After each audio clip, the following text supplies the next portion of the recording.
Queridos irmãos e irmãs em Cristo e também amigos que nos acompanham, bem-vindos sejam todos para mais uma transmissão do Instituto Vida para Todos. E nós chegamos hoje então à mensagem 46, que tem por título A Busca pela Preeminência na Igreja. Os versículos são 1 Timóteo 3, versículos 6 a 7, 3 João, versículos 9 a 10, e Atos capítulo 20, de versículo 17 a 21, e também o versículo 24, que nós lemos e oramos.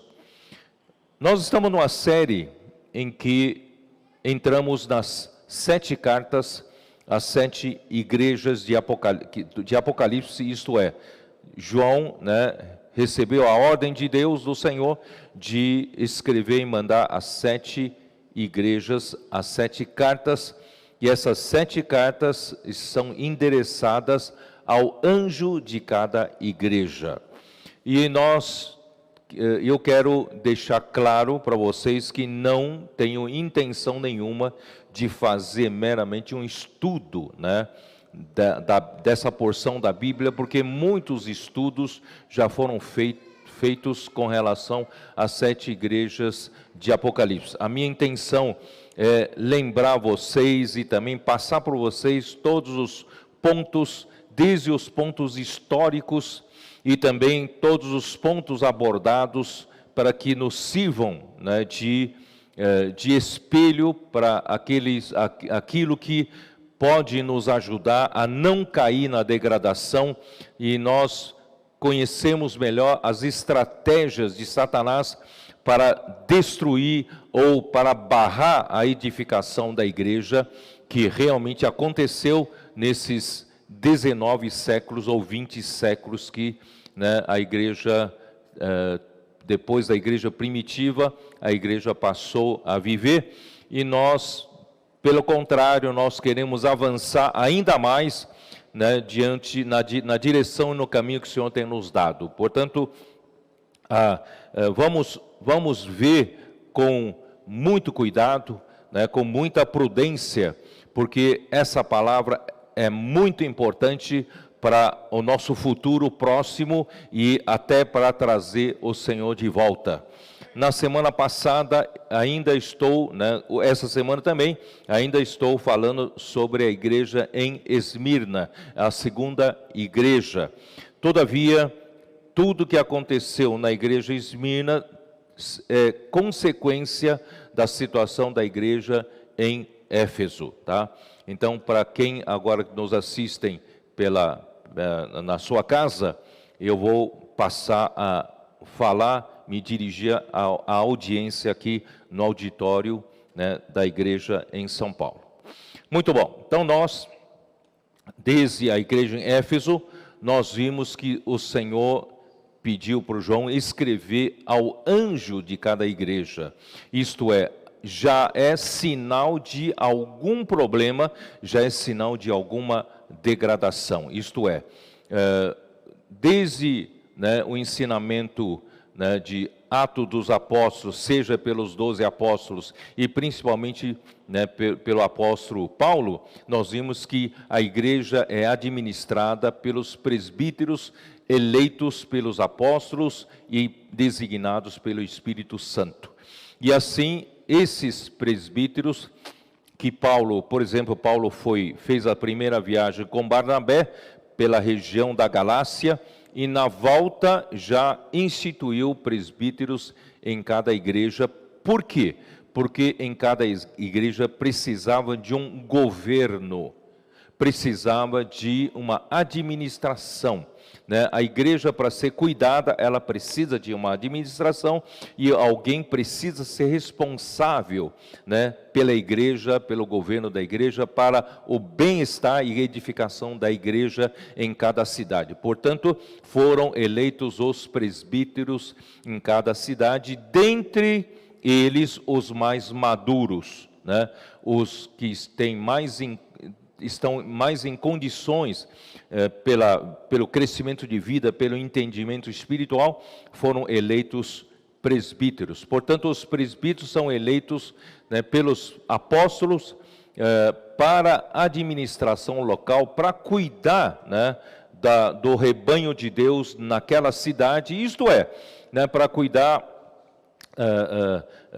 não só do lado espiritual, fazer a supervisão, e também do lado prático, né, com a ajuda dos diáconos, né, ele faz desde alugar um auditório, determinar as reuniões, né, determinar a comunhão, a linha, né, dos apóstolos a seguir, etc, etc, etc. Então, os presbíteros foram levantados para isso. Então, os apóstolos não têm a preocupação, né, de cada igreja para cuidar, desde aluguel de um lugar até a pagamento das contas, as reuniões. Então, os apóstolos não podem ter essa preocupação. Então, deixam a cargo dos presbíteros, né? Então, na questão de administração, os presbíteros cuidam de cada igreja. Todavia, na questão espiritual, continua todos estando debaixo da mesma linha espiritual. Não sei se vocês entendem, porque houve um tempo que alguns entenderam que as igrejas são totalmente autônomas e não tem mais nada que ver com os apóstolos. Olha, vocês não podem interferir na nossa administração local. Isso é uma artimanha de Satanás, tá? Então, a independência, a autonomia é do lado administrativo, mas na palavra, no lado espiritual, continua tendo a liderança dos apóstolos, né, em todas as igrejas, tá? Então, principalmente por meio da palavra profética, tá? Muito bem. Então, só que no tempo de Apocalipse, já houve sinais de apego pelo cargo, de amor pela posição, né? Amor, né, pelo ofício, que é legítimo, assim, tanto é que é bíblico, né, levantar presbíteros. Só que, se o presbítero perder a simplicidade, passar a amar mais o cargo, mais a posição, exercer mais a autoridade pela posição que tem, queridos irmãos, a igreja começa a perder a forma. Então, nós não podemos perder a simplicidade, tá? Então, por isso que no tempo de Apocalipse, a carta não foi dirigida aos presbíteros, porque por amor ao cargo, a situação se deformou. Então, é dado ao anjo da igreja em Éfeso, ao anjo da igreja em Esmirna, que significa anjo. Anjo significa mensageiro, mensageiro. Irmãos, os presbíteros são mensageiros, isto é, a liderança das igrejas é mensageiro. Sabe o que é mensageiro? Sabe o que é mensageiro? Eu preciso transmitir uma mensagem para fulano de tal. Então, eu mando um mensageiro levar a minha mensagem para o fulano de tal, certo? O mensageiro, a mensagem não é do mensageiro. A mensagem é de quem mandou enviar a mensagem. E o mensageiro é o portador da mensagem. O mensageiro tem que ser fiel e idôneo para transmitir fielmente a mensagem a que ele foi encarregado de fazê-lo, certo? Então, graças a Deus, se você quer ser fiel, né, na igreja, seja um mensageiro fiel, tá? Por isso que Paulo fala para Timóteo, em 2 Timóteo capítulo 2, versículo 2, né? Vamos dar uma olhada? 2 Timóteo 2:2. Esse é um verdadeiro mensageiro.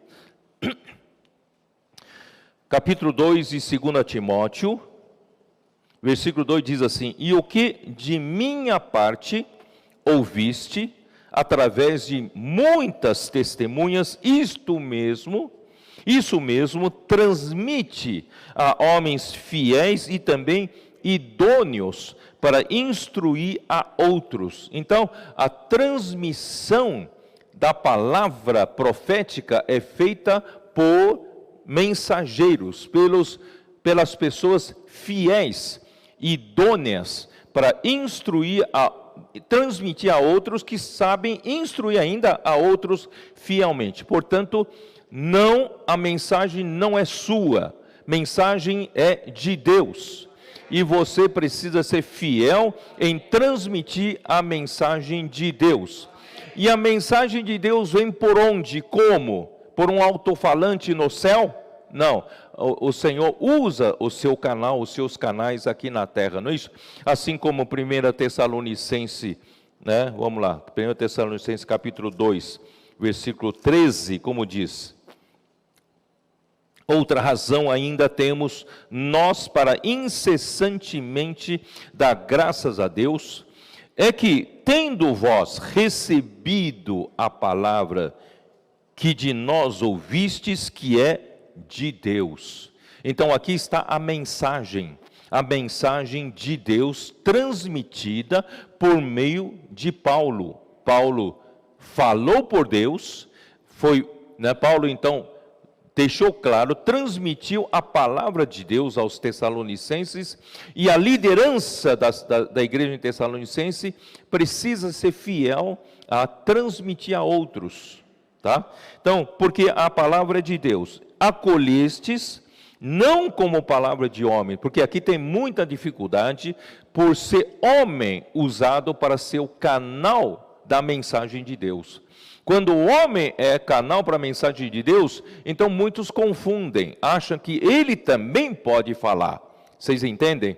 Então, como quando Deus escolheu Moisés para ser aquele que fala a mensagem de Deus, Arão e Miriam, que eram mais velhos do que Moisés, e quem sabe tinham mais eloquência do que Moisés, porque lembra que Moisés, quando já tinha 80 anos de idade, no deserto de Midian, quando Deus o chamou, ele falou: não, chama outro, porque já sou pesado de língua, pesado de boca, não sei, não tenho eloquência. Ele falou: não é seu irmão Arão, é aquele que tem eloquência, ele vai ser por boca para você. Quer dizer, Arão devia ter mais eloquência, era mais eloquente do que Moisés. Irmão, não é questão de eloquência, mas é questão de quem Deus escolher para ser o seu canal. E Moisés, que Deus escolheu para ser o seu canal, ele tem que ser fiel em falar exatamente o que Deus quer falar. Ele não pode acrescentar nada dele, entenderam? Então assim, tem que ser fiel. Então Moisés foi fiel em toda a casa de Deus. Livro de Hebreus confirma isso. Então, por ser homem, então começa a ter aí o Miriam e Arão, por outro motivo, como pretexto, vieram discutir com Moisés. Disseram assim: será que Deus só fala por Moisés? Deus também não fala por nós? Nós quem? Miriam e Arão? Né? E Deus ouviu isso, e Deus se ofendeu.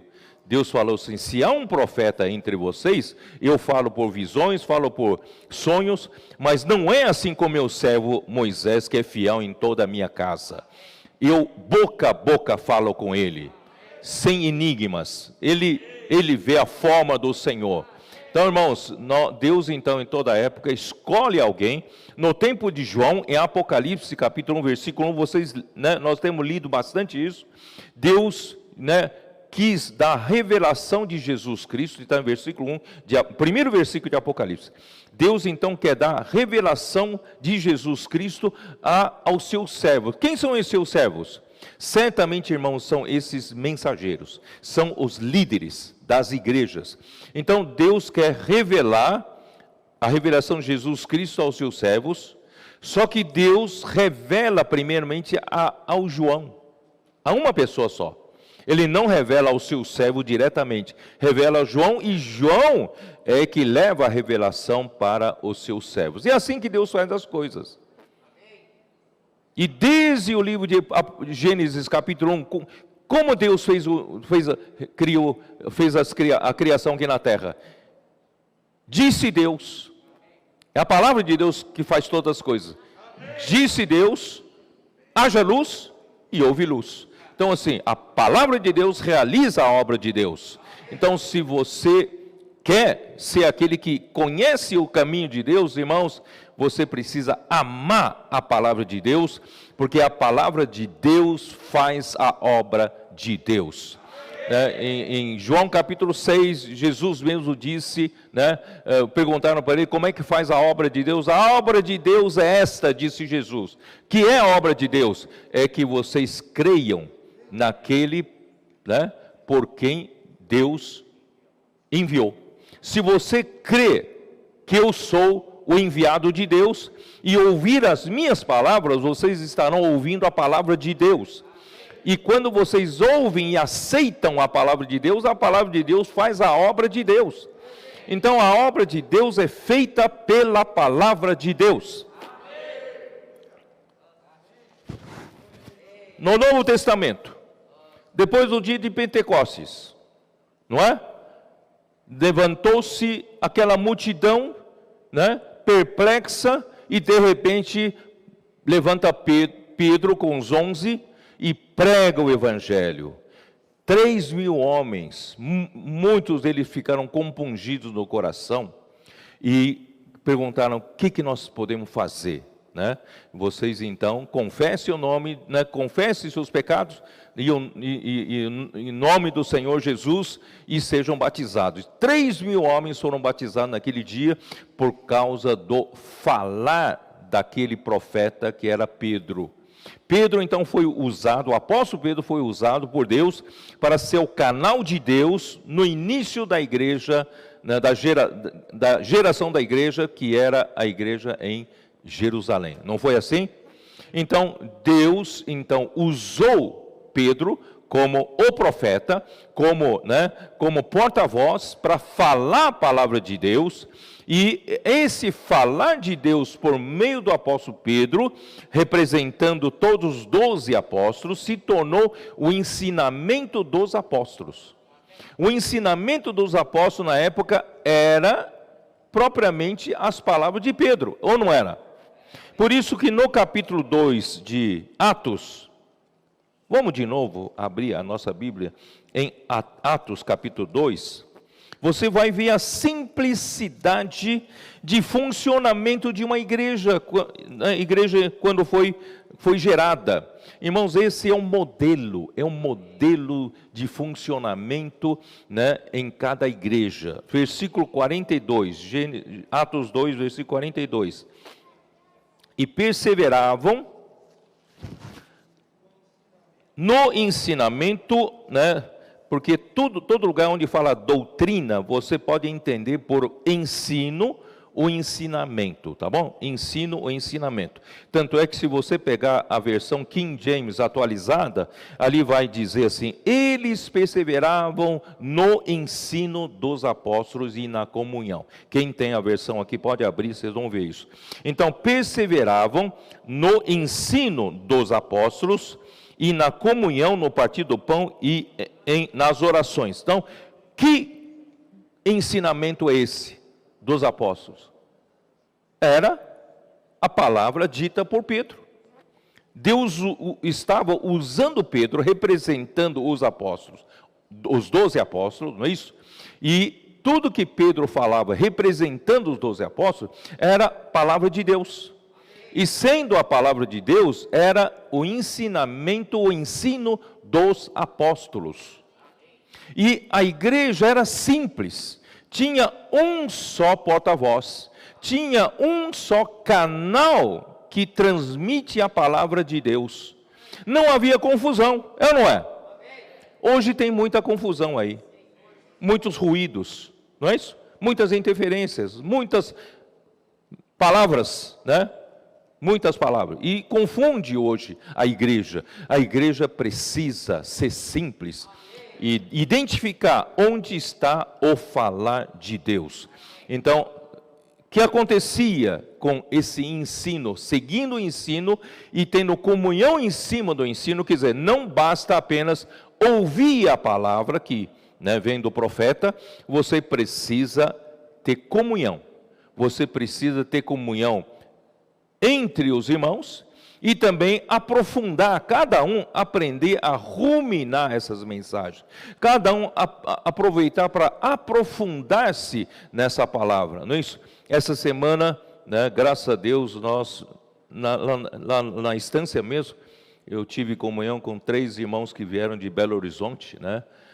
Um deles, né, falou para mim que eu ouço as suas mensagens pelo menos, como é que é, Almir? 2 vezes e meia, você falou? Por que meia? 2 horas, 2 vezes e meia, né?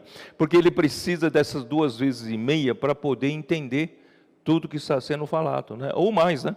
Então, assim, nós precisamos ouvir o ensinamento dos apóstolos e ter comunhão sobre, né, na palavra, para poder captar cada ponto e entender cada ponto e ver o que o Senhor quer, não é isso? E aí o que acontecia? A igreja tinha prosperidade, a igreja tinha saúde. Não é assim que relata, versículo 43, em cada alma havia temor e muitos prodígios e sinais eram feitos por intermédio dos apóstolos. Todos os que creram estavam juntos e tinham tudo em comum. O poder do Espírito fez com que, irmãos, eles vivessem juntos. Largaram tudo, abandonaram tudo, foram viver juntos. Tudo que eles tinham tudo em comum, né? Vendiam suas propriedades e bens. Versículo 46, diariamente perseveravam, unânimes no templo, partiam pão de casa em casa e tomavam as suas refeições com alegria e singeleza de coração. Irmãos, quando você está aberto para o falar de Deus, quando você está aberto para o ensino dos apóstolos, quando esse único falar vem de Deus, irmãos, produz alegria na vida da igreja. Você não é prova disso? Você não é prova de que você que está acompanhando de perto essa palavra, você está acompanhando com comunhão nessa palavra, a sua vida não mudou?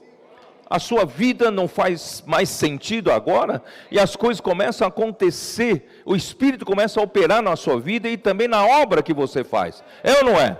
Então, irmãos, eles partiam pão, né, eles tomavam suas refeições com alegria e singeleza de coração. Eram simples, irmãos, eram simples, louvando a Deus e contando com a simpatia de todo o povo. Irmãos, nós estamos contando com a simpatia de todo o povo.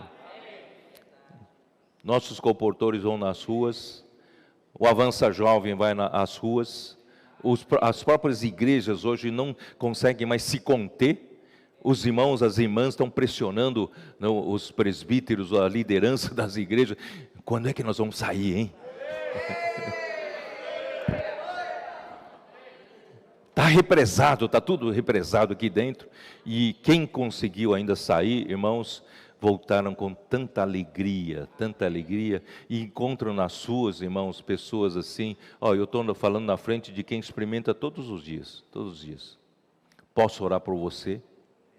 A pessoa no começo leva um susto, mas depois percebe que Deus mandou essa pessoa, o próprio Deus chegou até ela. E quando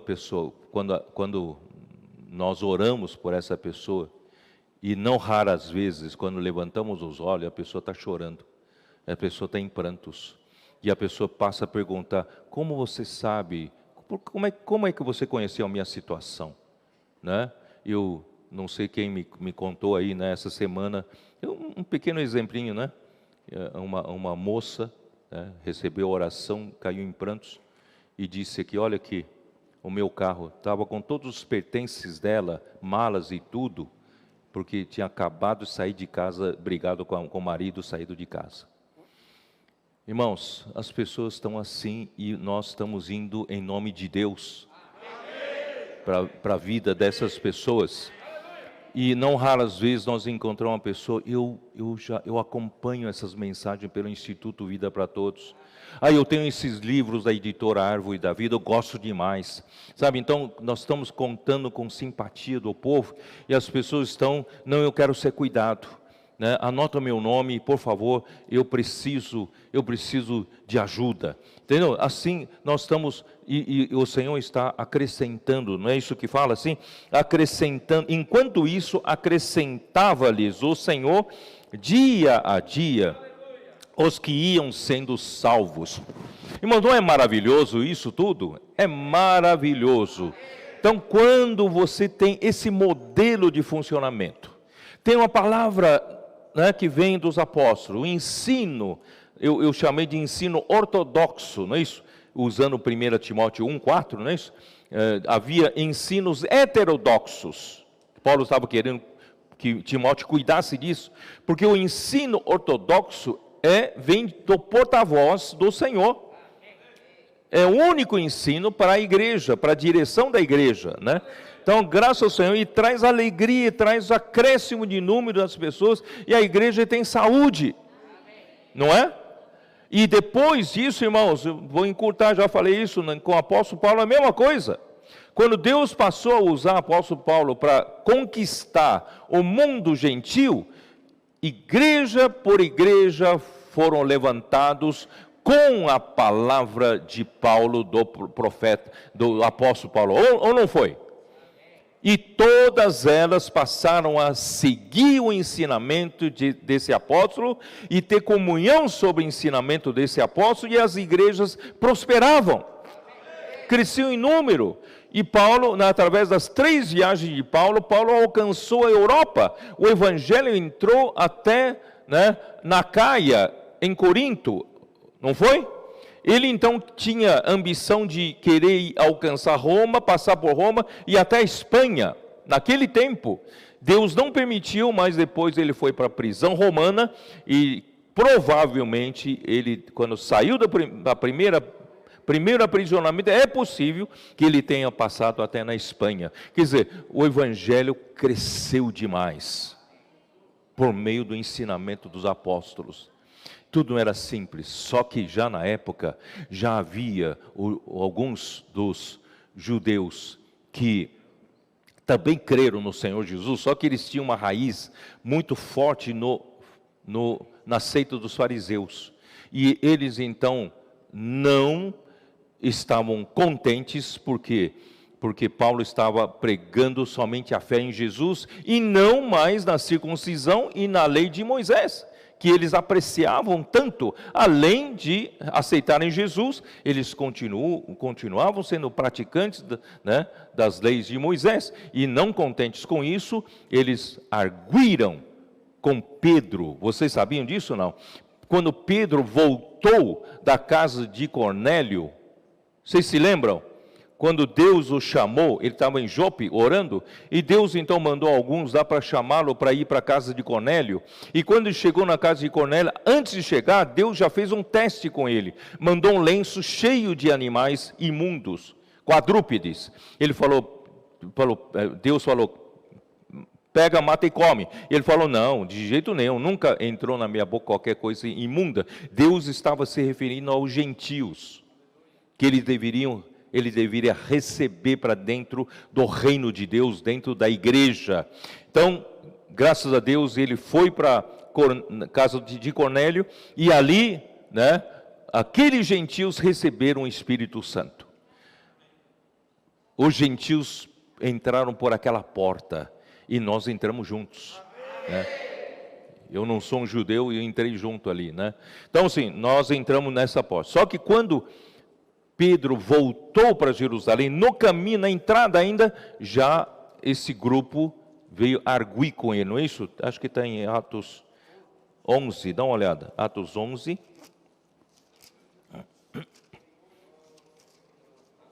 Irmão, não estou falando nada contra os judeus, porque Paulo era um judeu. Paulo era um judeu que creu, não é isso?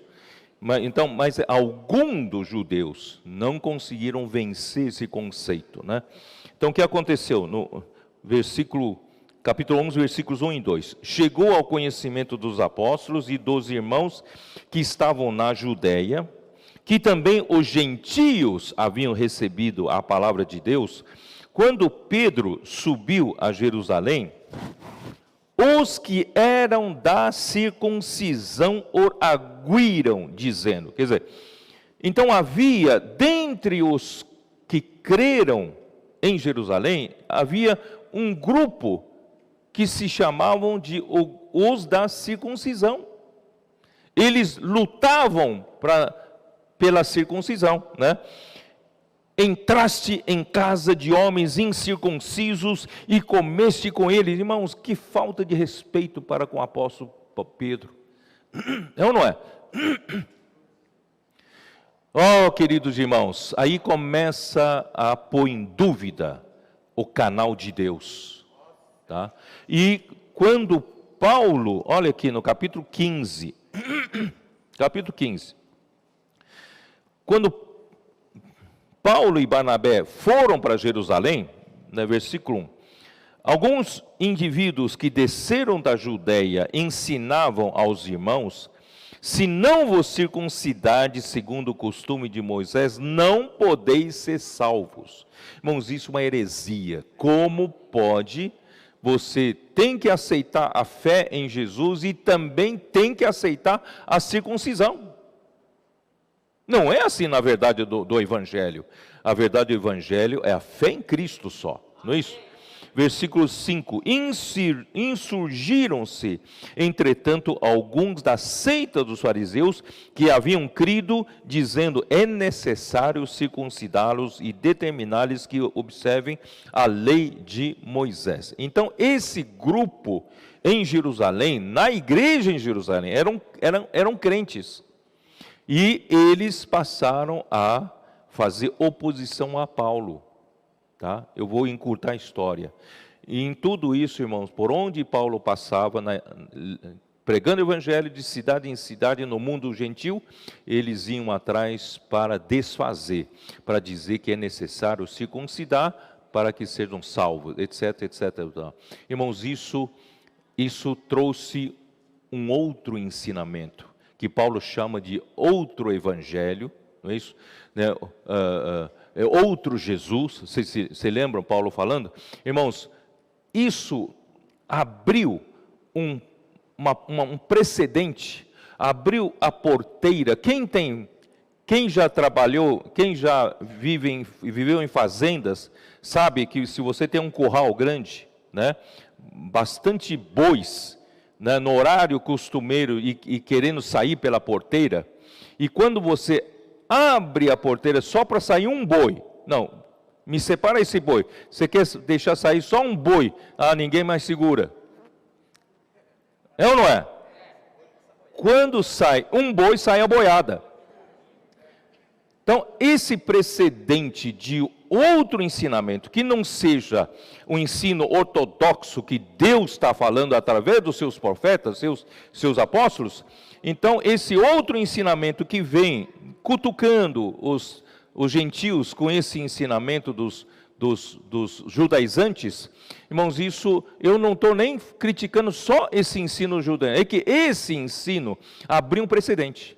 Abriu uma porteira, e essa porteira abriu para toda sorte de ensinamentos que hoje existem, infelizmente no meio dos cristãos, irmãos, hoje uma diversidade de escolha você pode fazer. Eu gosto daquele que fala assim, eu gosto daquele pastor, eu gosto daquele mestre, eu gosto daquele... Irmão, nós temos aqui diante de nós um supermercado de ensinos, e essa é a confusão de hoje.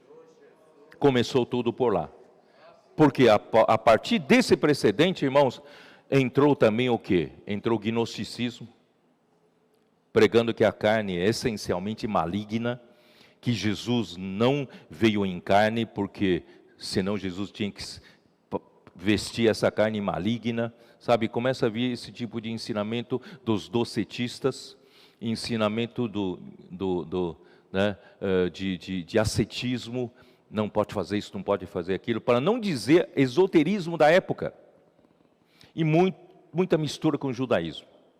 Irmãos, abriu porta, e hoje nós temos uma infinidade de opções, de ensinos. Irmãos, onde está um ensinamento saudável? Onde está um ensino ortodoxo? Durante 19 séculos, irmãos, tudo se perdeu, tá? E aí eu vou tentar entrar ainda, já gastei meia hora nisso. Então, né, vou mostrar para vocês, irmãos, o falar profético acabou por causa disso. Só vai voltar a ter na igreja em Filadélfia. Por isso, irmãos, valorizem o falar profético.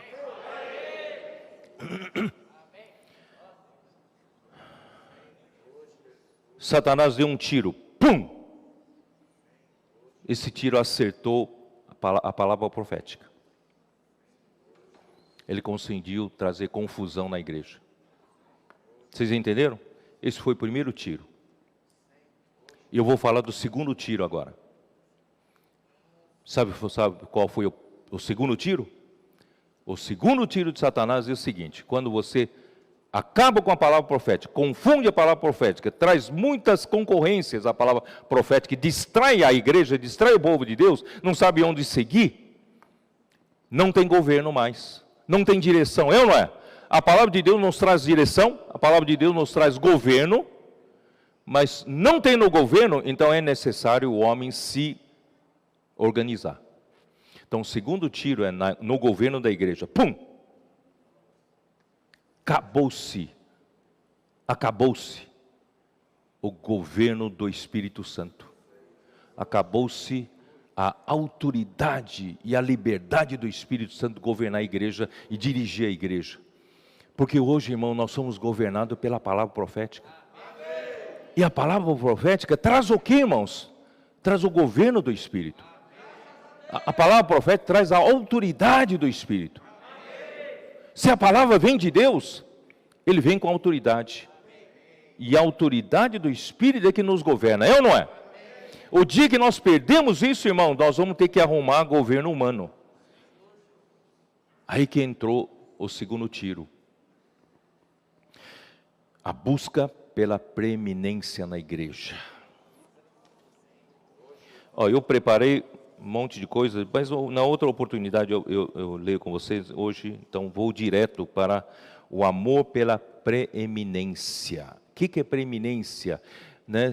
Está em evidência. Mas vou falar primeiramente do lado positivo, a preeminência. 1 Timóteo 3, dá uma olhada. 1 Timóteo 3.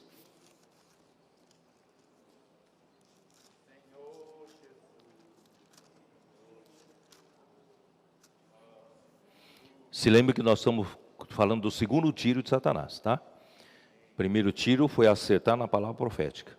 Segundo tiro é acertar no governo do Espírito Santo. 1 Timóteo 3, versículo 13, dá uma olhada. Pois os que desempenharem bem o diaconato alcançam para si mesmos justa preeminência e muita intrepidez na fé em Cristo Jesus. Irmãos, todos os irmãos que servem ao Senhor com pureza de coração, com dedicação, empenho, entrega, com o mesmo espírito de Paulo, é ou não é? Alcançam na igreja já a justa preeminência. Você reconhece quem está à sua frente e quem se empenha na sua frente? Você não reconhece? Os presbíteros que desempenham bem o seu papel, que cuidam da igreja aqui, né? Que dá a direção certa, os profetas que falam fielmente, os diáconos que são fiéis em servir, esses jovens, esses meninos que vêm aqui na frente conduzir as reuniões da igreja, irmãos. Eu gosto de chamar menino porque eu já sou velho, né? Os meninos, irmãos, eu fico tão alegre vendo eles fazerem isso. eles alcançam para cima a justa preeminência na igreja. Os irmãos passam a respeitá-los, ou não? Passam a honrá-los, passam a amá-los. É a nossa liderança genuína na igreja, todos nós amamos, lhes damos a justa preeminência, ou não é? Isso é do lado positivo, isso é correto. Só que esses que têm a preeminência, eles têm muita intrepidez na fé. Eles não amam o cargo, eles não amam a posição. Eles são orgânicos, são vivos, cheios de fé. Eles servem ao Senhor por amor puro, pureza de coração, é ou não é?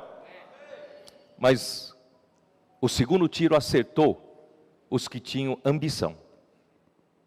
Ambição pelo cargo. Aí que eu vou dizer, vamos lá. Vamos dar uma olhada em 3 João. Abre a sua Bíblia em 3 João. 3 João, versículo 9. Você sabe que 3 João não tem capítulo, né? É de um capítulo só. 3 João. Ame. Vou beber água, que tem irmãos que cuidam da minha saúde e ficam preocupados. Você não bebeu água, né? Então vou beber água para...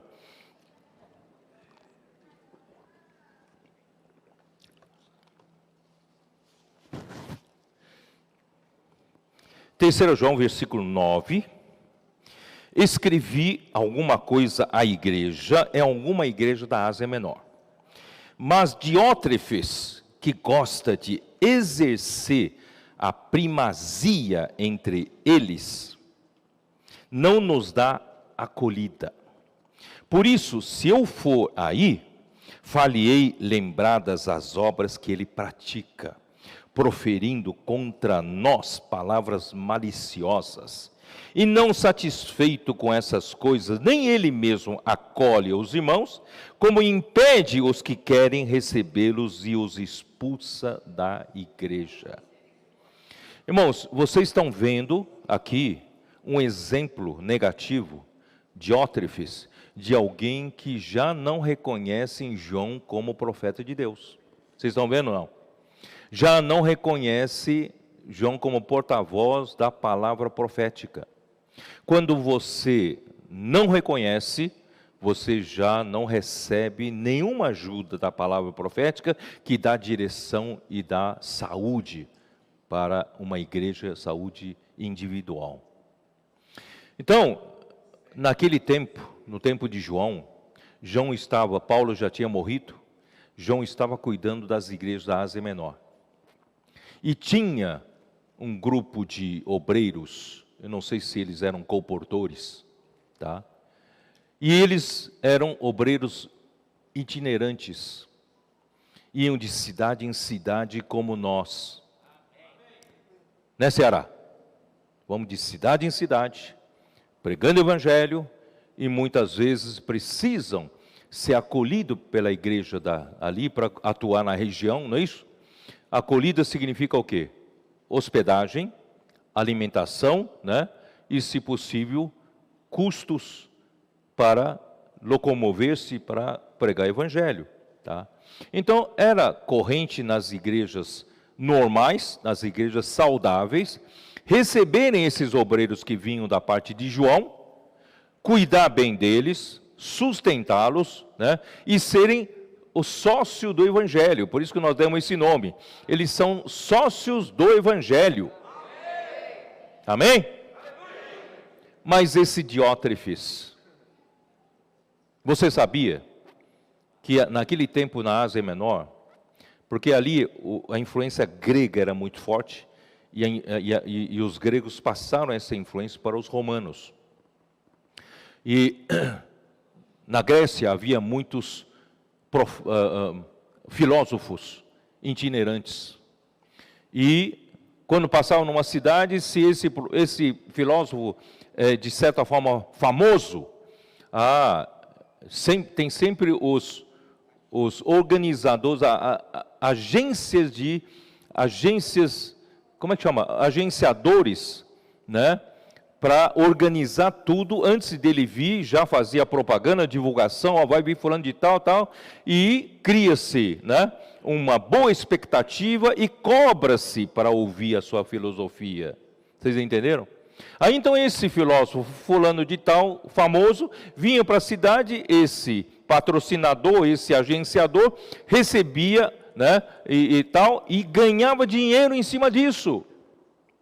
E ganhava fama em cima disso. Diótrefes queria fazer isso com a igreja. Ganhar dinheiro com a vinda dos religiosos. Mas esses obreiros de João não promovem nenhuma fama para ele, não é isso? Por isso que não recebia. E se alguém da igreja ele recebeu, vai atrapalhar os planos dele. Ele quer trazer outras pessoas, ele quer trazer pessoas, né, para dar dinheiro para ele, para dar fama para ele. Não, vocês entenderam quando eu li aqui, não? Vocês entenderam? Os Diótrefes que gosta de exercer a primazia entre eles. Ó, esse primazia, ó, King James atualizada, diz assim, o Diótrefes que ama ter preeminência entre eles não nos recebe. Então, Diótrefes quer ter preeminência, quer ter evidência, quer se exaltar. Ele não recebe os que vêm da parte de João, porque os que vêm da parte de João não dá dinheiro para ele e não dá posição para ele, tá? Então ele não recebe, tá? Não acolhe e também expulsa da igreja quem recebe os que vêm por João. Então aí já começa essa questão de preeminência, a luta pela preeminência, na verdade, é para o seu lucro pessoal, seja em fama ou em dinheiro, tá? Ó Senhor Jesus, os obreiros da parte de João, tá? Eu vou ler o que eu escrevi aqui. Os obreiros da parte de João realizavam árduo trabalho itinerante, levando de cidade em cidade a palavra de Deus. Líder de uma das igrejas da Ásia, Diótrefes, carnal e autoritário, não recebia os missionários, pelo contrário, expulsava quem os acolhia. João escreve a Gaio, por isso que ele escreveu para Gaio. João escreve a Gaio para que ele acolhesse os missionários. Vocês entenderam? Porque o presbítero da igreja, o Diótrefes, não quer acolher, então ele escreveu para o Gaio: Gaio, por favor, recebe você, acolhe você, né? Então, escreve a Gaio para que ele acolhesse os missionários, a fim de se tornar cooperadores da verdade. Versículo 5, ó. Amado Gaio, né? Procede fielmente naquilo que praticas para com os irmãos, e isto fazes mesmo quando são estrangeiros, os quais perante a igreja deram testemunho do teu amor. Bem farás encaminhando-os em sua jornada por modo digno de Deus.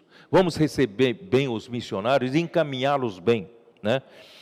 Pois por causa do nome foi que saíram, nada recebendo dos gentios. Eles não saíram para arrecadar dinheiro, não. Não saíram cobrando por palestra. Irmão, graças a Deus, eu não cobrei por nenhuma conferência, por nenhuma palestra. Não é costume nosso. O nosso costume, irmãos, é dar de graça aquilo que o Senhor nos deu. A revelação é de Deus. Tá? Então, onde está? Portanto, devemos acolher esses irmãos para nos tornarmos cooperadores da verdade. Amém. Nós somos cooperadores da verdade. Então, esse exemplo de Diótrefes revela que na época já havia líderes, por amor à eminência, negociavam influências políticas e religiosas, bem como obtinham lucros com a viagem e palestras dos missionários. Como não dava lucro para eles, então ele rejeitou, tá? Paulo já havia advertido que na escolha de bispos, né, o irmão tinha de ser maduro e não neófito, ou seja, novo na fé, para não se ensoberbecer. Ensoberbecer aqui é tufo, é levantar fumaça, envolver numa neblina e cegar pelo orgulho. Tá? Então isso está o quê? 1 Timóteo 3, dá uma olhada. 1 Timóteo 3, versículo 6, que é uma das condições para escolher presbíteros. 1 Timóteo 3, versículo 6.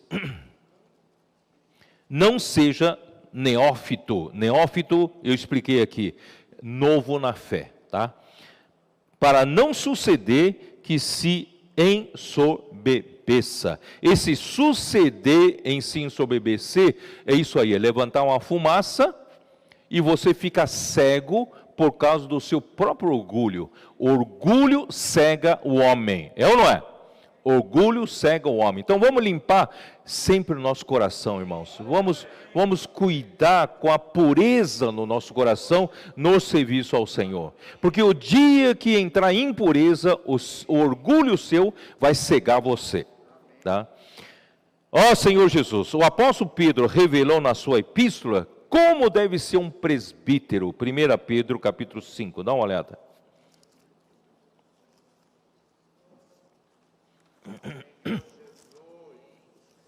1 Pedro, capítulo 5, versículo 1, como diz? Rogo, pois, aos presbíteros que há entre vós. Eu, presbítero, como eles, quer dizer, Pedro, ele teve experiência de ser um presbítero lá em Jerusalém, e testemunha dos sofrimentos de Cristo. Irmãos, um presbítero, ele não lucra com a igreja, né? Pelo contrário, ele sofre os sofrimentos de Cristo pela igreja, tá? Se você não está disposto, não seja um presbítero. E ainda, coparticipante da glória que há de ser revelada. Se alguém sofre com Cristo, também receberá a glória quando Cristo for glorificado, tá? Então, portanto, irmãos, tudo que nós sofremos em prol do Evangelho, tudo que sofremos em prol da igreja, pela edificação da igreja, vocês os comportores que sofrem nas ruas, às vezes por perseguições, pressões emocionais, não é isso? Até mesmo físicas e espirituais, porque nós estamos atuando no terreno do inimigo, para resgatar os homens criados por Deus, né? Para trazer material de edificação para a igreja. Nós passamos por sofrimentos, mas podem ter certeza que vocês vão ser participantes da glória de Cristo quando Ele se manifestar, tá? Então, nada vai passar desapercebido, Ele dará o galardão, a recompensa para vocês.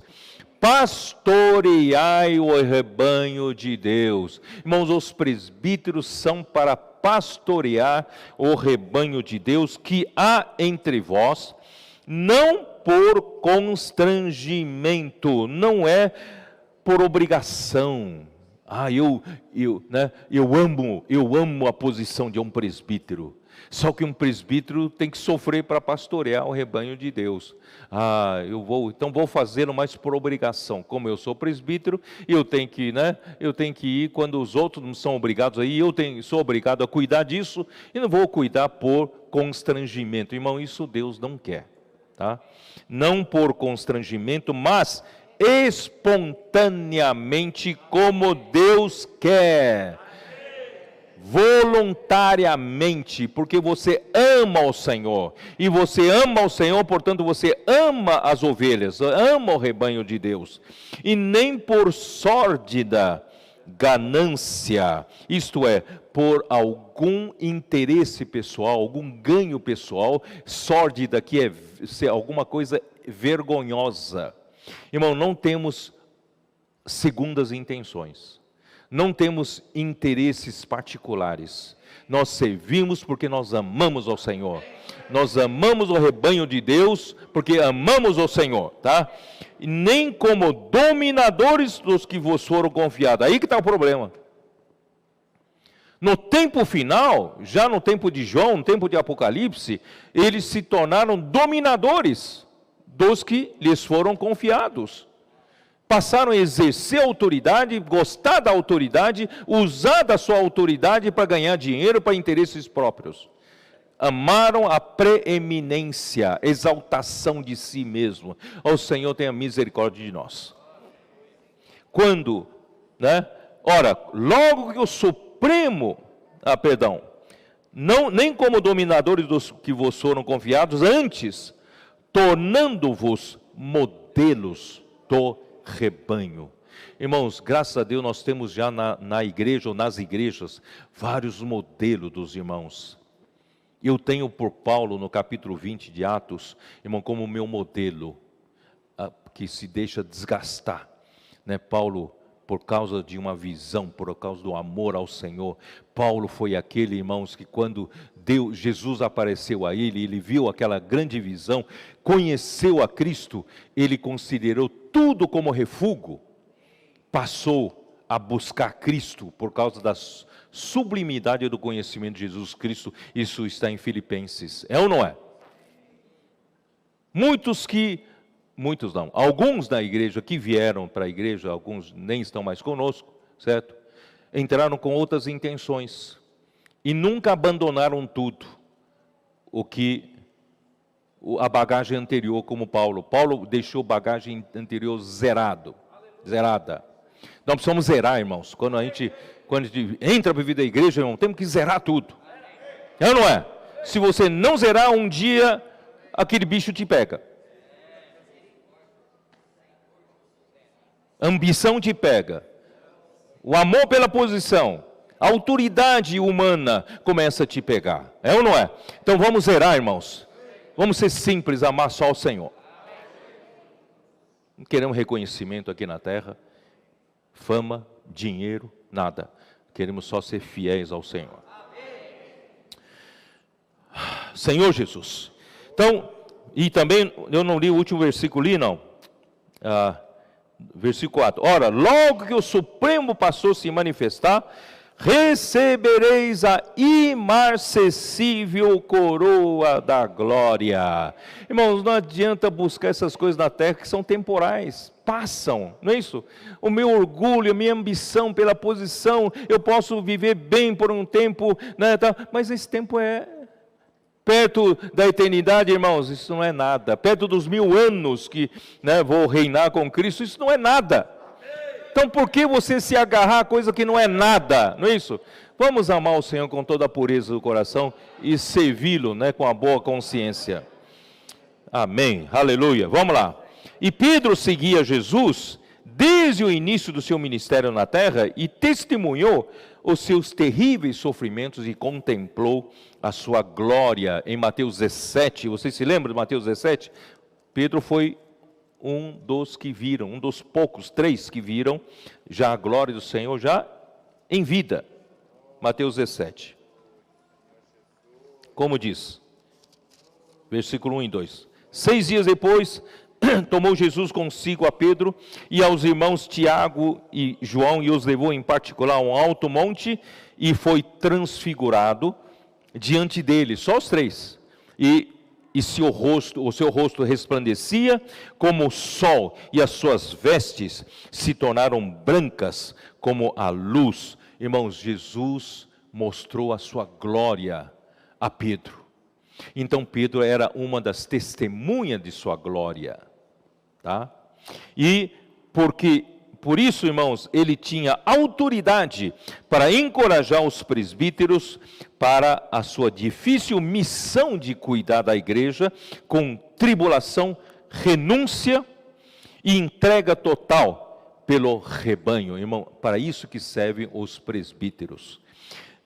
Porque a sua função é pastorear o rebanho de Deus, não por constrangimento, isto é, por mera obrigação do cargo, mas espontaneamente ou voluntariamente como Deus quer, nem por sódio da ganância, isto é, por algum ganho pessoal e vergonhoso, mas de boa vontade. Infelizmente, Diótrefes exerceu o cargo para obter ascensão política, religiosa e ganho financeiro, sem qualquer preocupação com o rebanho ou com os interesses de Deus.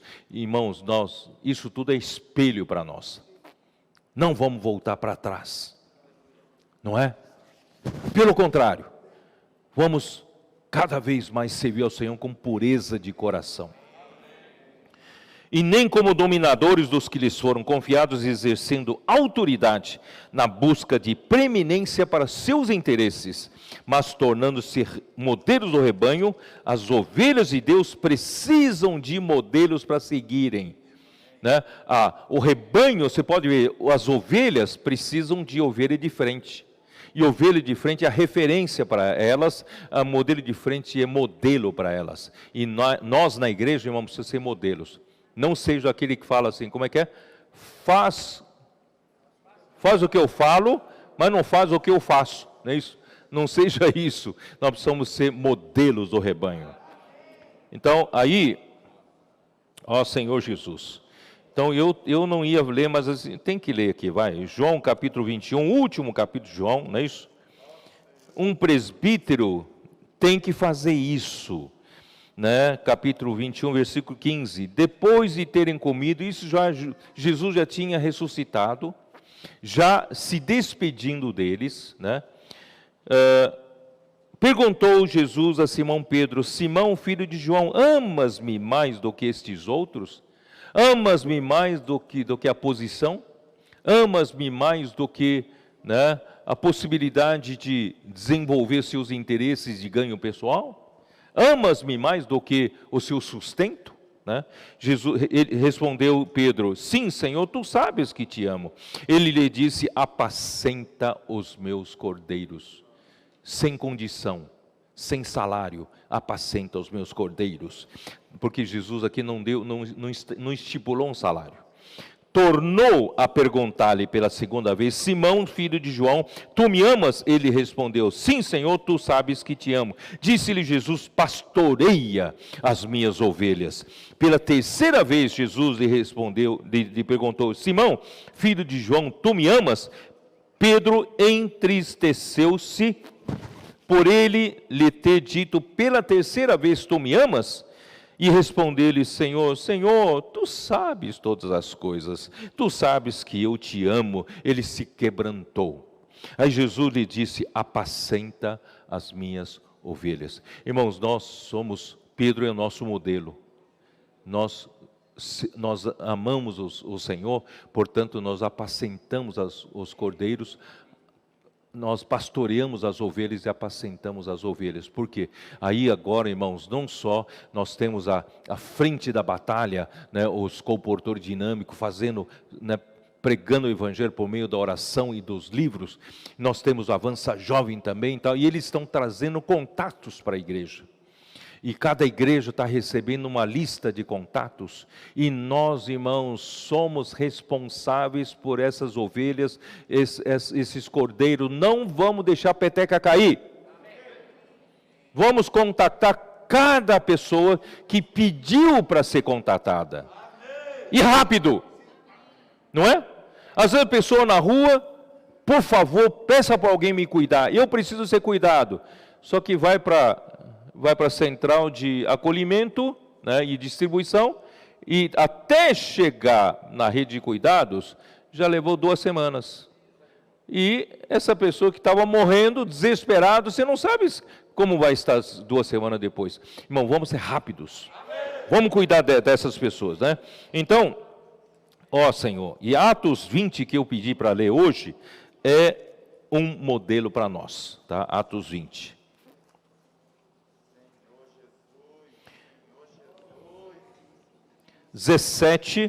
De Fileto mandou a Éfeso chamar os presbíteros da igreja, e quando se encontraram com eles, disse-lhes, vós bem sabeis como foi que me conduzi entre vós, em todo o tempo, desde o primeiro dia em que entrei na Ásia, eu não busquei exaltar-me a mim mesmo, eu não busquei interesse próprio em nenhum momento, eu não busquei preeminência para mim, exaltação para mim, eu não é.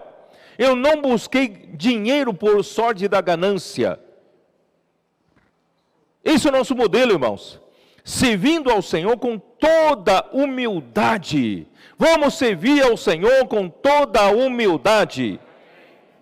Lágrimas e provações que pela cilada dos judeus me sobrevieram, jamais deixando de vos anunciar coisa alguma proveitosa e de vou-la anunciar publicamente e também de casa em casa. Paulo não só falava em grandes reuniões, ele ia de casa em casa para ensinar os irmãos. Olha só, esse é um verdadeiro pastor, certo? Jamais, onde está? 21. Testificando, tanto a judeus como a gregos, o arrependimento para com Deus e a fé em nosso Senhor Jesus Cristo. Irmãos, esse é o nosso modelo. E agora, constrangido meu espírito, vou para Jerusalém, não sabendo o que ali me acontecerá, senão que o Espírito Santo, de cidade em cidade, me assegura que me esperam cadeias e tribulações. Versículo 24, irmão, se tornou um versículo chave na minha vida. Porém, em nada considero a vida preciosa para mim mesmo. Não estou aqui buscando nem fama, nem preeminência, nem reconhecimento, nem glória dos homens, nem dinheiro. A minha vida não é importante para mim. Estou aqui desgastando essa vida para servir ao Senhor. Contanto que complete a minha carreira.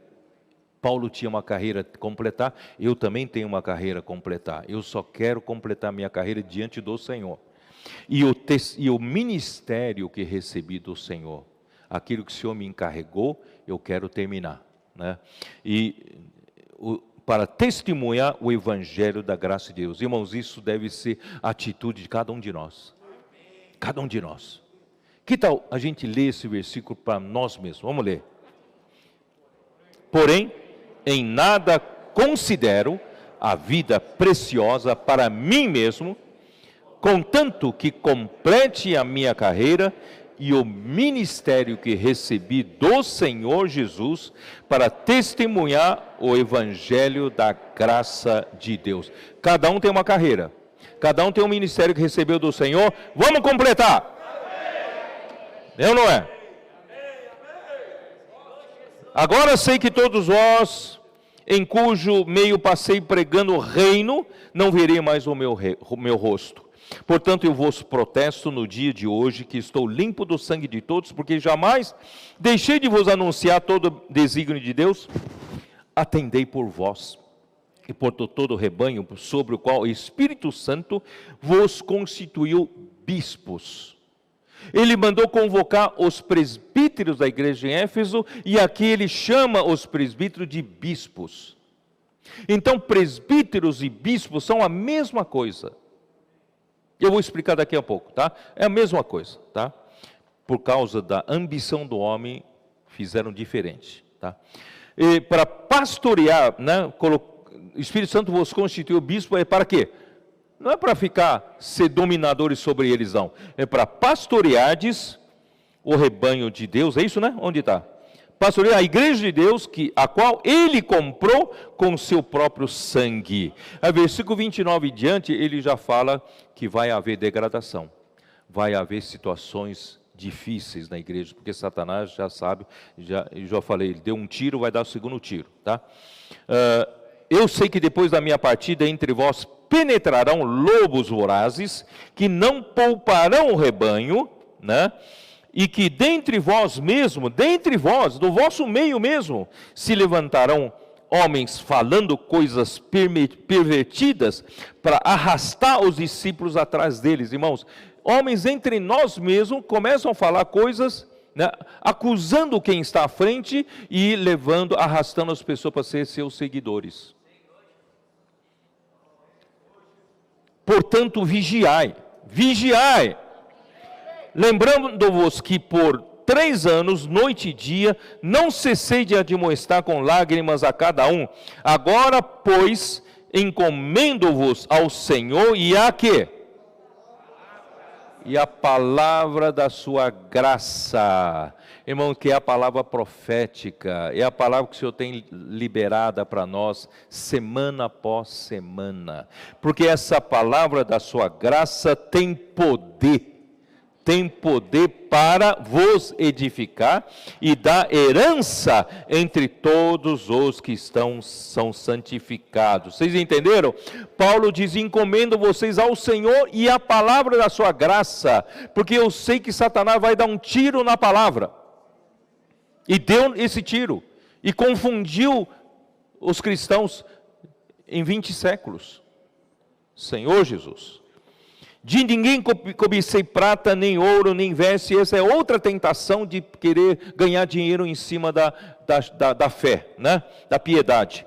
Vós mesmos sabeis que estas mãos serviram para o que me era necessário a mim e aos que estavam comigo. Tenho-vos mostrado em tudo que trabalhando assim é mister socorrer os necessitados e recordar as palavras do próprio Senhor Jesus. Irmãos, mais bem-aventurado é dar que receber.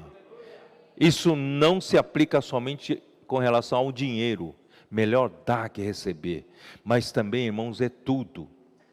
Se você quer glória para si, se você tem ambição, né, para ascensão de posição, status, irmãos, se você quer receber, irmãos, é melhor dar. Em nada considero a minha vida preciosa para mim. Eu quero dar. Deus veio aqui na terra para dar. Jesus veio aqui na terra para dar. Deu a sua própria vida e entregou a si mesmo pela igreja, para que a santificasse. Irmãos, graças ao Senhor, esse é o nosso modelo. Ó Senhor Jesus, e eu ainda quero repetir que o princípio maior está no versículo 24, tá? Eu gostaria de ter um quadro com esse versículo. O primeiro versículo que eu gostaria de ter é aquele versículo que o Senhor me tranquilizou quando o irmão Dong partiu, que é Êxodo 33, a minha presença vai contigo e eu te darei descanso. Isso me deu tranquilidade. E o segundo versículo que eu queria fazer um quadro é esse aqui, ó. Em nada, porém nada considero a vida preciosa para mim mesmo, contanto que complete a minha carreira e ministério que recebi do Senhor. E o terceiro quadro é 1 Timóteo 1,5. Só que eu começo pelo amor. O amor que procede de um coração puro, de uma consciência boa e de fé sem fingimento. Esses 3 versículos, irmão, vão regir a minha vida inteira, né? Senhor Jesus. Bom, agora eu vou explicar entre presbíteros e bispos, né? Porque justamente estou usando esse capítulo aqui de Atos 20 para vocês. Paulo chama, de Mileto, manda chamar os presbíteros de Éfeso, da igreja em Éfeso, para falar tudo isso que eu acabei de ler, tá? Mas ele fala que eles são bispos constituídos pelo Espírito Santo para pastorear a igreja de Deus. Então, os presbíteros e os bispos são a mesma coisa. O bispo em grego significa episkopos. Epi é sobre, está em cima, por cima, né? Scopus é visor, é olhar. Então, assim, é supervisor, supervisão, certo? Então, bispo é um presbítero que tem por função supervisionar a igreja. Ele tem que saber o que está se passando com todos os irmãos da igreja. Esse é o supervisor da igreja. Mas por que chama de presbíteros? Presbítero pode ser também chamado de anciãos. Um ancião é uma pessoa mais velha, uma pessoa mais madura, uma pessoa mais experiente, é ou não é? Então, presbítero significa a sua pessoa, a pessoa madura, pessoa mais experiente. E bispo significa a sua função. A sua função é a de supervisão. Vocês entenderam? Então, como pessoa, tem que ser uma pessoa madura, ou pelo menos relativamente mais madura, tá? E como função é de supervisionar a igreja de Deus, para poder apacentar, pastorear a igreja de Deus. Então, o que aconteceu? Tá, eu vou falar aqui. O Inácio, eu vou ler uma nota de rodapé da versão restauração, tá? Foi Inácio, no século II, que ensinou que um supervisor ou bispo está acima de um presbítero. Isso é um erro. Paulo não ensinou assim, tá? A partir desse ensinamento errado, veio a hierarquia de bispos, arcebispos, cardeais e até chegar no Papa. Além disso, esse ensinamento esteve na origem do sistema episcopal do governo eclesiástico. Um sistema de governo governado por bispos é um sistema episcopal, tá? A Igreja Anglicana da Inglaterra é o sistema episcopal. Tanto a hierarquia como o sistema são abomináveis aos olhos de Deus. Isso é a versão Restauração, tem essa nota. E aí vou falar para vocês, a decadência, tá? A decadência começou pelos pais apostólicos. Quem são os pais apostólicos? Conhece-se na história, ou chamam-se na história, os pais apostólicos, aqueles líderes que conviveram com algum dos primeiros apóstolos. Vocês entenderam? Então, eles chamam esses líderes de pais apostólicos. Conviveram com eles, conviveram com os 12. Clemente conviveu com Paulo. Tá? Então, eles conviveram, então são chamados de pais apostólicos.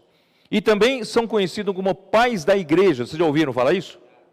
Pais da igreja, quer dizer, são os teólogos, mais tarde é conhecido assim, são os teólogos do século I e II, e alguns deles são pais apostólicos, porque conviveram com os apóstolos, outros não, outros eram teólogos, né, de renome, de importância do século I e século II. São os pais apostólicos e pais da igreja, e deles começou a degradação.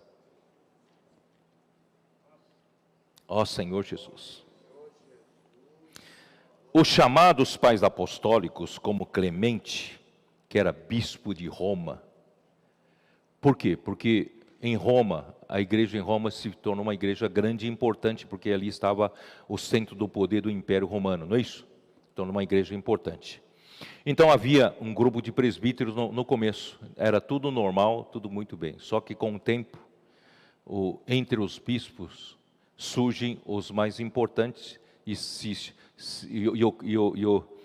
o Inácio chama de bispos acima dos presbíteros, porque em volta de Roma tem várias outras cidades que a igreja alcançou. Então esse bispo de Roma cuida de Roma, também cuida das cidades satélites, cidades vizinhas. Então se tornou bispo de Roma. E bispo de Roma aqui, né? Clemente era um bispo de Roma. Clemente era aquele Clemente que estava com Paulo, né,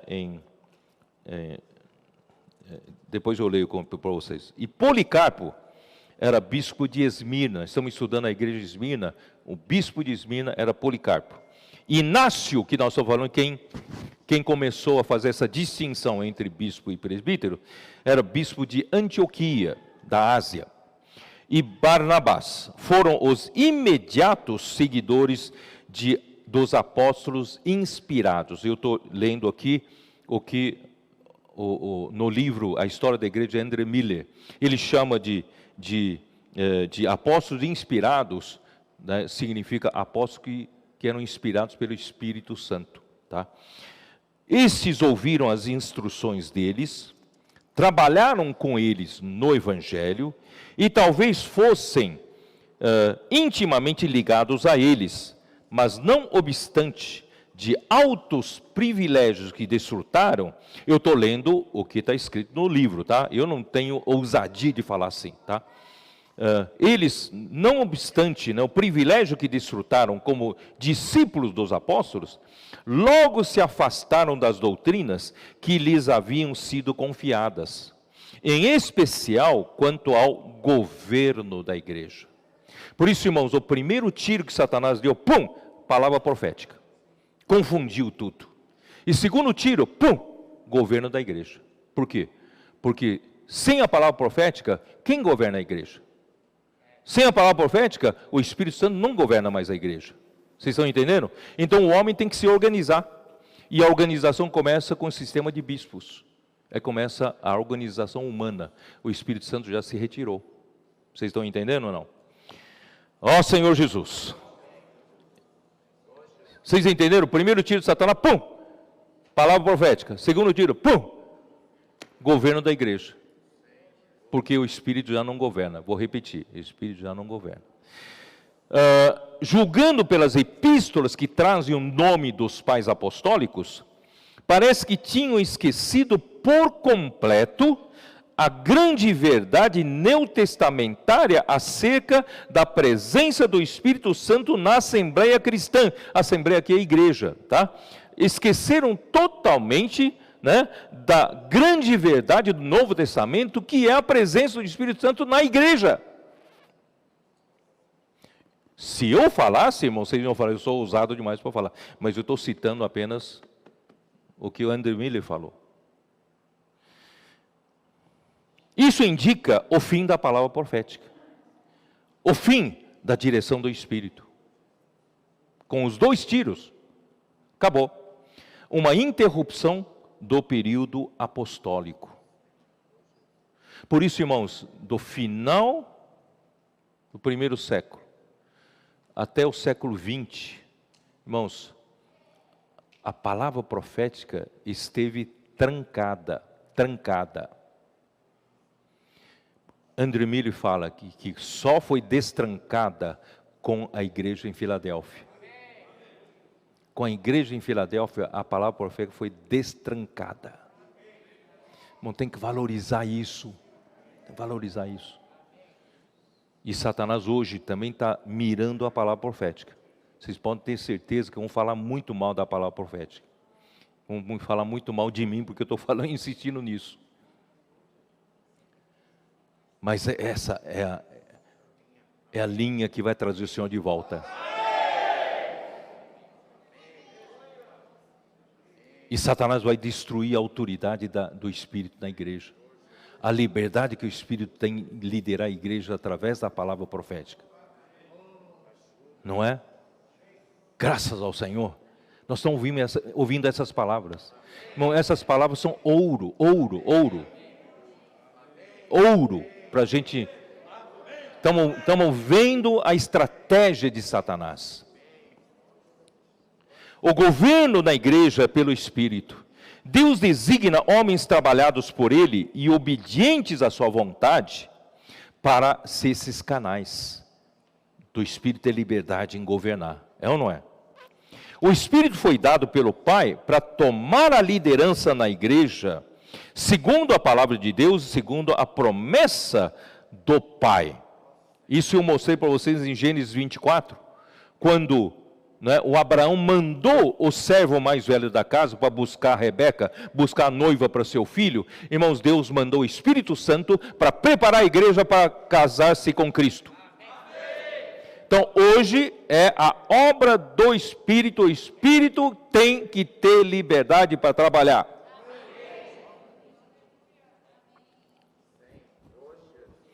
Nenhum líder pode substituir o Espírito de Deus.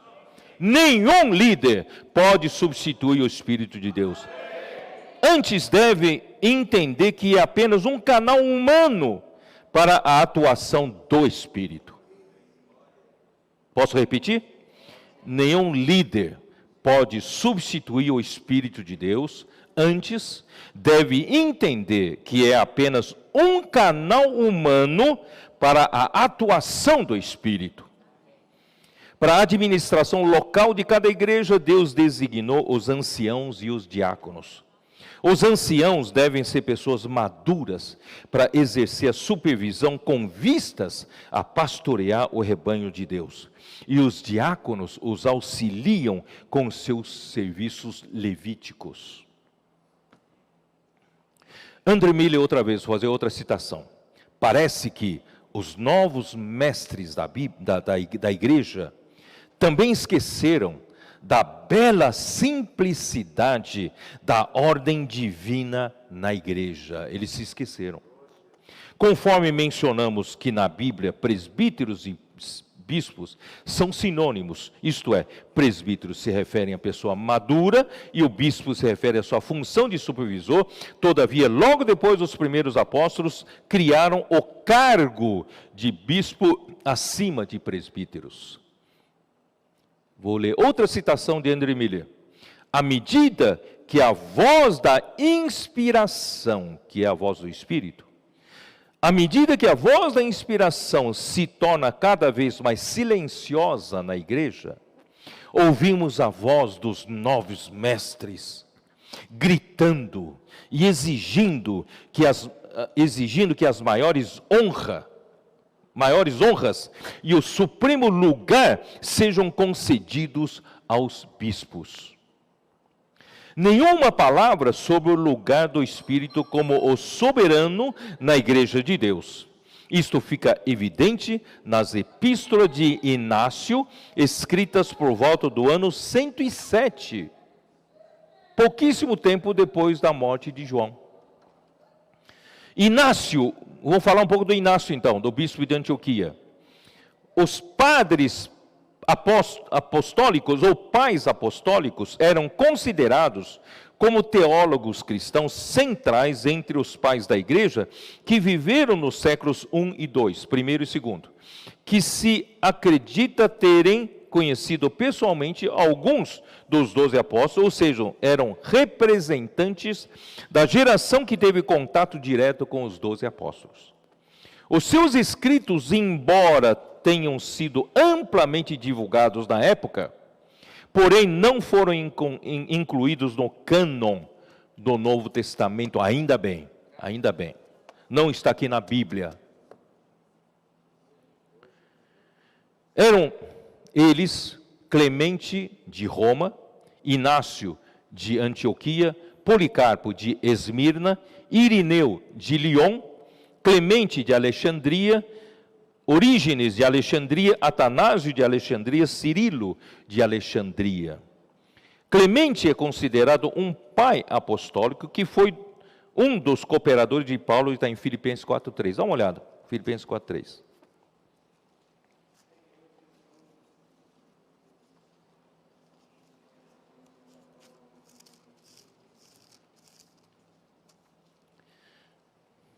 A ti, fiel companheiro de julgo, também peço que as auxilies, pois juntas se esforçaram comigo no Evangelho. Está falando a respeito de Evódia e Sintique. Tá? Se esforçaram comigo no Evangelho, também com Clemente e com os demais cooperadores meus, cujos nomes se encontram no livro da vida. Então, Clemente era um dos cooperadores de Paulo, era contemporâneo de Paulo, tá bom? Vamos lá, vamos continuar. Isso é uma amostra de como os pais apostólicos tiveram o privilégio de ouvir os ensinos dos apóstolos, dividiram com eles as labutas pelo Evangelho e com eles conversavam diariamente. Era, portanto, natural esperarmos deles ensinamentos saudáveis, mas, infelizmente, esse não foi o caso. Vou fazer outra citação de André Miller. Inácio foi um dos pais apostólicos. Ele se tornou bispo de Antioquia, a metrópole da Ásia, por volta do ano 70, no ano em que o Tito destruiu, né, Jerusalém e o templo. Morreu cerca de 7 anos depois da morte do apóstolo João, do qual era discípulo. A expectativa era de que tal pessoa tivéssemos ensinos perfeitamente semelhantes ao do apóstolo, né? Mas isso não aconteceu. As declarações definitivas e absolutas das Sagradas Escrituras, vindas diretamente de Deus para a alma, são inteiramente diferentes dos textos de Inácio e de todos os outros pais. Todos os outros. Ele não fez exceção nenhuma, todos caíram assim. Tá?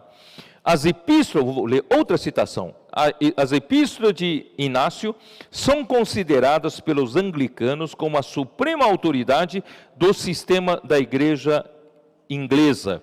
E essa é a razão pela qual tanto mencionamos esse pai. Quase todos os argumentos que embasam o anglicanismo estão contidos nessas cartas. Ele enfatiza de maneira tão forte a submissão à autoridade episcopal e a louva tanto que algumas pessoas até questionam a autenticidade delas, enquanto outros supõem que os textos possam ter sido alterados para servirem aos interesses dos sacerdotes. Por outro lado, os ensinamentos diferentes avançavam na igreja, né? Por um lado, os ensinamentos diferentes avançavam na igreja por causa da porteira aberta, tá? E por outro lado, muitos manifestavam o desejo, vou usar a palavra do Andrew Miller, o desejo ignóbil. Quer dizer, o ignóbil significa o desejo baixo, moralmente baixo, de conquistar preeminência na igreja. Todo mundo buscava posição, buscava aparecer mais, estar em evidência. E mesmo em período tão difícil de perseguições, o amor sincero e puro devido a Cristo, a entrega incondicional pelo Evangelho e o cuidado altruísta pelo rebanho de Deus para a edificação da igreja, desapareceram, sumiram. As tribulações também eram uma resposta de Deus para a decadência. Então, o sofrimento da igreja em Esmirna, uma boa parte é por causa disso também. Portanto, irmãos, vou terminar o seguinte: não podemos perder jamais o primeiro amor. O primeiro amor, 2 Timóteo 11, vamos amar o Senhor com o primeiro amor, como estava na carta à igreja em Éfeso, né? 2 Coríntios 11, como diz, versículo 2, porque zelo por vós com zelo de Deus, visto que vos tenho preparado para vos apresentar como virgem pura a um só esposo, que é Cristo. Irmãos, vamos manter a nossa pureza como uma virgem pura. Irmãos, não nos interessa posição, não nos interessa fama, reconhecimento, glória, não é isso? Nos interessa apenas, irmãos, amar o Senhor. Uma virgem pura que ama só seu marido, seu esposo, que é Cristo. Mas receio que assim como a serpente enganou a Eva com a sua astúcia, ele enganou a igreja, né? Assim também seja corrompida a vossa mente e se aparte da simplicidade e pureza devidas a Cristo. Irmãos, não nos afastemos da simplicidade e da pureza devidas a Cristo, nunca, irmão, nunca. Vamos orar para que o Senhor nos mantenha com essa pureza de amor pelo Senhor, essa simplicidade. Tira a complicação da cabeça. Vamos ser simples. E em segundo lugar, vamos amar, como eu disse, 1 Timóteo 1,5. Faço questão de vocês abrirem a Bíblia. 1 Timóteo 1,5.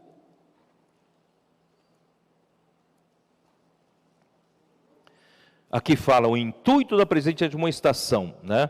Mas o que eu quero dizer mesmo é daí para frente. É o amor, precisamos ter o amor que procede de coração puro e de consciência boa e de fé sem hipocrisia. Vamos sempre tratar com o nosso coração, porque o coração humano é corrupto, desesperadamente corrupto. Quem o conhecerá?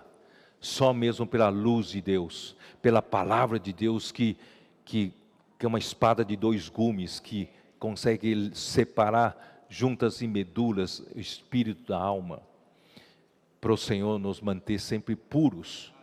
Também, irmãos, de uma consciência boa, né? Eu já disse, quem não erra como ser humano? Todos nós erramos, mas se nós temos alguma mancha na consciência, não deixa passar, vamos limpar, por menor que seja. Isso.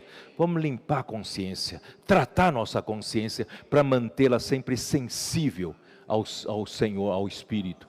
Em terceiro lugar, irmão, uma fé sem fingimento, sem hipocrisia. Não precisa vestir, colocar uma fachada de espiritualidade que você não tem. Não seja um sepulcro caiado, um túmulo bonito por fora, mas dentro só ossos mortos. Irmão, vamos buscar a realidade, né? Toda a palavra profética chega até nós, transmitindo a verdade, que nós temos a realidade de Deus sendo cada vez mais constituída dentro de nós, né? Uma fé sem fingimento. Muitos morrem pela fé, cheio de fingimento, é isso? Eles fingem ser humildes, fingem ser obedientes, mas quando a coisa acontece, puf! Né? Você vê o que realmente eles têm no coração. Vamos manter isso. Ó Senhor, e João 21, né? Amas-me mais do que outro, eu não vou ler de novo, né? Vamos amar o que o Senhor ama, vamos apacentar, vamos cuidar das ovelhas, né? E por fim, irmãos, Atos 20, 24, uma vida altruísta de entrega total, entrega de um mártir. Vamos ser um mártir. Entrega total por amor a Cristo e à igreja, como foi a vida de Paulo.